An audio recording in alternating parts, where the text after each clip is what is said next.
We're on the road again. We're going down to Jan's farm. We came through the Judy farm, the north place. We got some really, really nice winter stockpile here that they're getting ready to go into.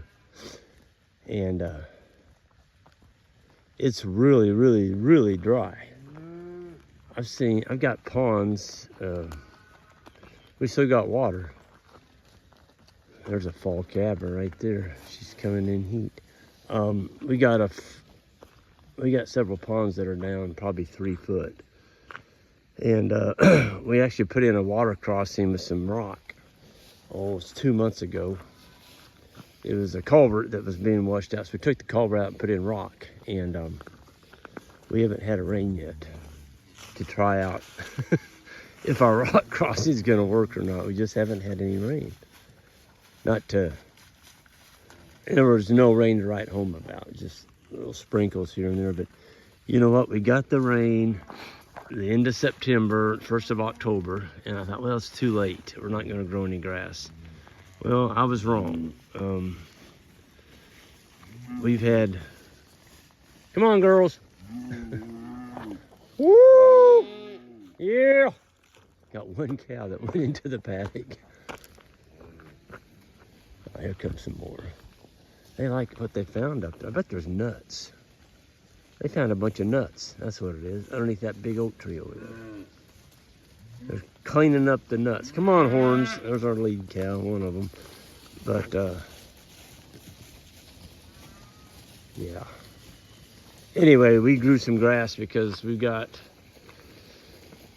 I guess the last 10 days, it's been, above 30s, 35, 40, and in the daytime temperatures, we've hit 60, 65, 68, and just a real good growing temperature for cool season grasses. Isn't it funny how you just get one cow started, they all go. It's almost like a siphon on a tank of water. Once you get the siphon going, it's the only way to stop it is to pull the hose out,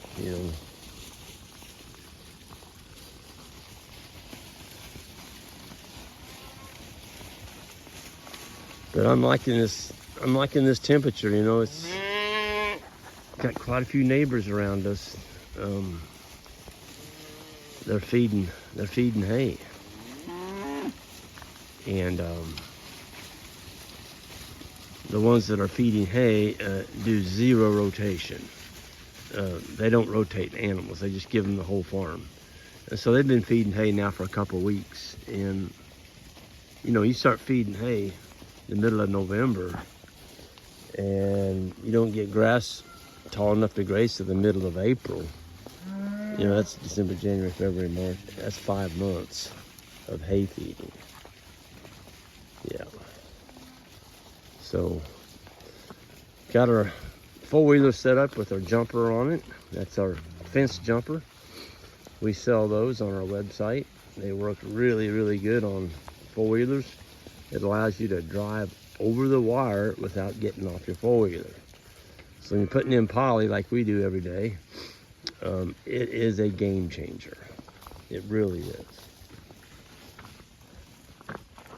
Saves you jumping off, stepping on the wire with your foot, driving over it, getting back on.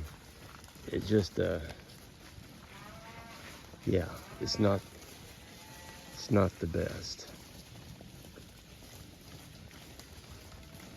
It's all about efficiency, if you want to spend the least amount of time putting in paddocks each day. It can be monotonous, it can be laborsome, but when you get it set up like what we've got right here, we just set half this farm up in about 20 minutes a while ago. Me and Sasha and another young fella.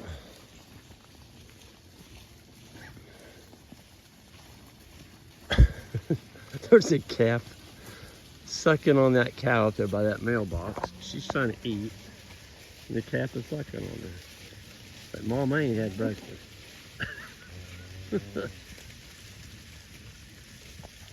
Anyway, we're just about, well, no, we aren't done. There's a bunch more coming. Sasha and them will clear up there by those cedar trees. They probably got another 25, 30 head there in front of them. They got the calves. Oh, you know what? I forgot the neighbor's got 4 bulls up there. Yeah, that's what it is. The young bulls, our young bulls, got hung up bromancing with the boys up there, trying to be tough. He's got a good fence. My neighbor's got a 5-strand barbed wire fence, brand new. I saw them bulls there this morning.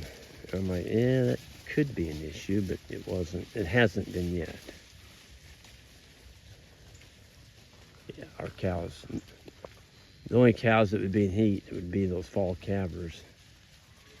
It looked like only one of them was in heat this morning. So we'll be putting our bulls in for the fall calving group December 1st. That gives us September 1st calving. This last year, all of our calving was done in about 21 days in September. September's a good time to have calves. I mean, you got pretty good fall growth by then.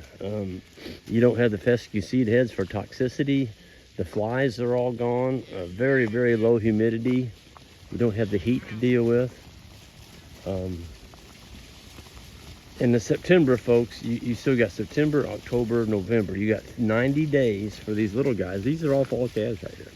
You've got 90 days for those calves to get some size on them so that they're not milking too hard during December, January, February. So if you got a calf that's born in December, that's a bad deal in cold weather, because that cow's lactating really hard and that cow's going to get thin on you. And that's because you're asking her to milk a calf, a brand new one, in December without any green grass. All there is winter stockpile, and that's not a good recipe for success. So if you're gonna fall calf, trying to get them out in September at the very latest, the first week of October, so these calves can go. I mean, our fall calves are just cranking, and the cows aren't hurt. Most of them are first calf heifers. There's a few older cows. There are not very many, but anyway, here comes the baby. There's a bunch of the young ones at the very back. Sasha's trying to keep them moving.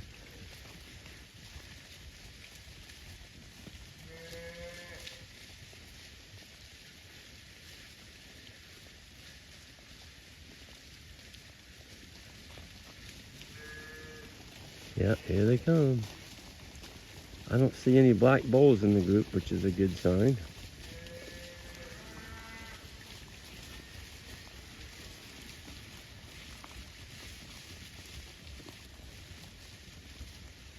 And we haven't had any vehicles this morning. We all did good in deer season. We got a couple nice big bucks, and it's been a while since I got one that was that nice. I'm pretty tickled with that. And they got him on opening morning, 10-pointer. No, he's actually 11-pointer. Got him right up here, just where we brought the cattle from. So when people say cattle and deer hunting don't mix, they don't know what they're talking about. They absolutely do. So with that, I'm going to get out of here. You all have a good one, and we'll see you next time.